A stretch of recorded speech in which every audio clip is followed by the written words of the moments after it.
Satu, sedekatin jariyah, yaitu amal kebaikan yang pahalanya terus mengalir. Sedekah jariyah.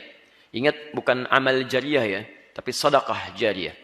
Baik, redaksi hadisnya sedekah bukan amal.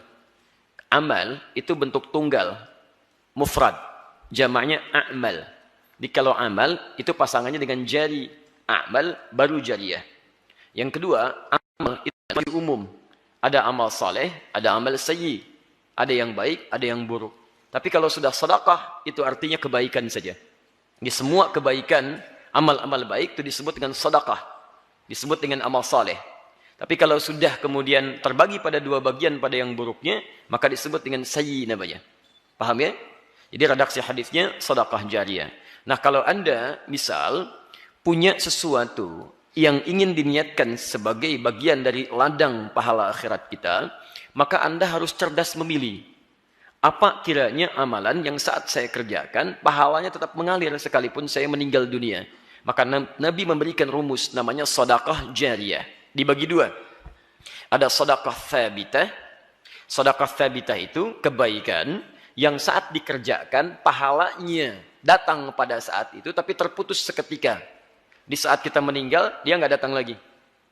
Ada yang jariyah. Jariyah itu mengalir dari kata jara yajri, terus datang.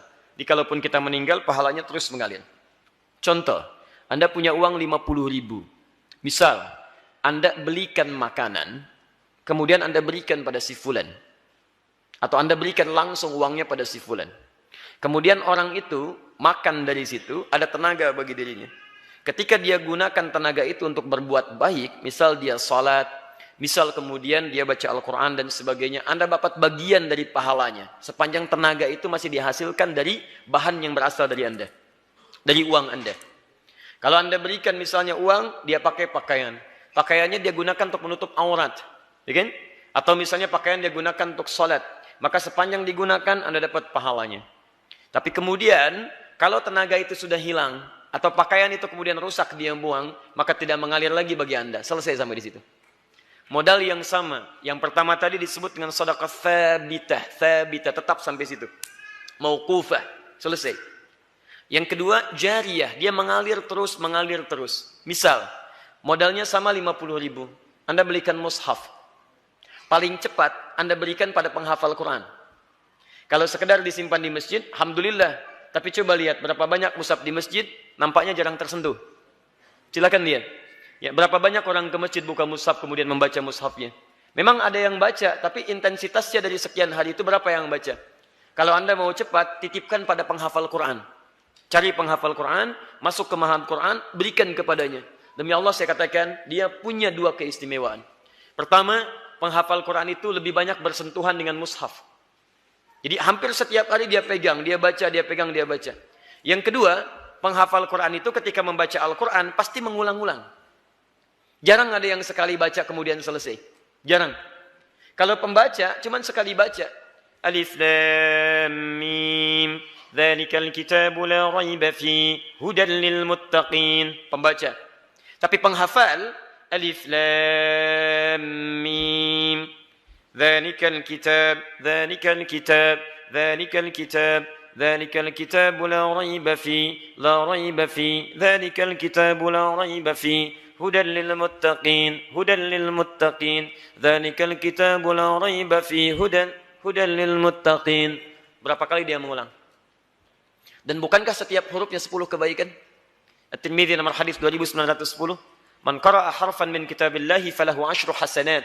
Siapa yang membacakan satu huruf saja dari kitabullah, dia mendapatkan 10 kebaikan. Walam aqul alif lam mim harfun. Saya tidak katakan alif lam mim satu huruf. Walakin alifun harfun, lamun harfun, mimun harfun. Wa likulli harfin 10 hasanat.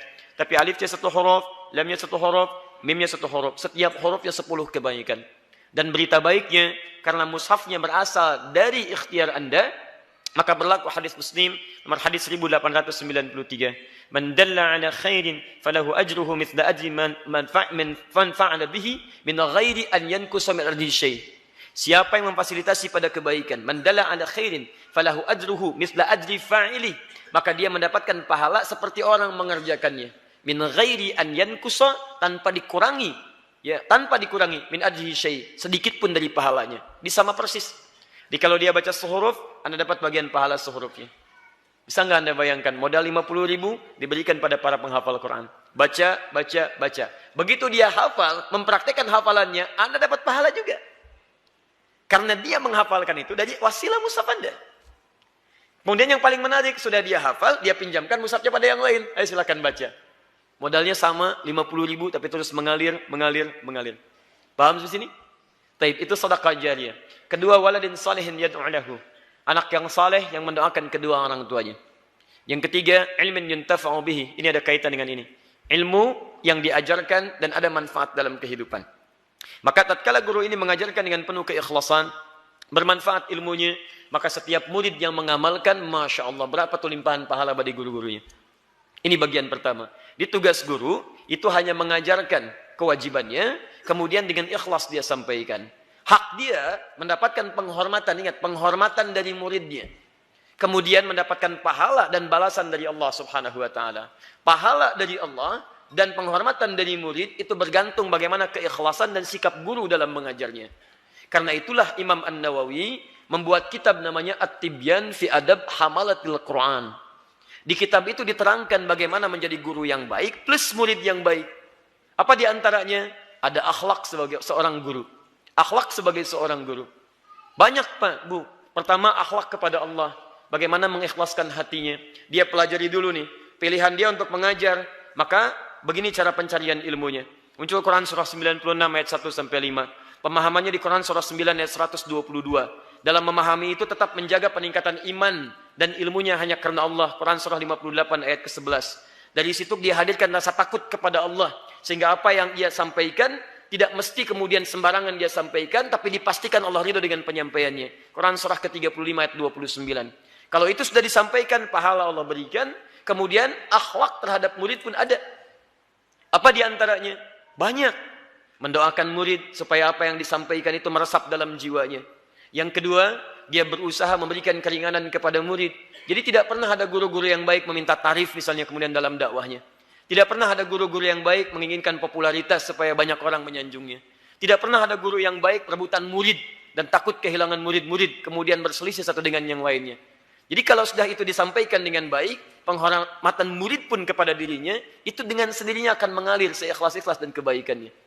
Sebaliknya, kalau akhlak dia dengan Allah tidak ada, akhlak dia dengan murid tidak ada, nah ini pun sekalipun ilmunya luas, maka konsekuensinya pahala tidak mengalir utuh bagi dirinya, dan mohon maaf, sikap dari murid pun akan diterima barangkali kurang dari apa yang ia harapkan. Paham sampai sini?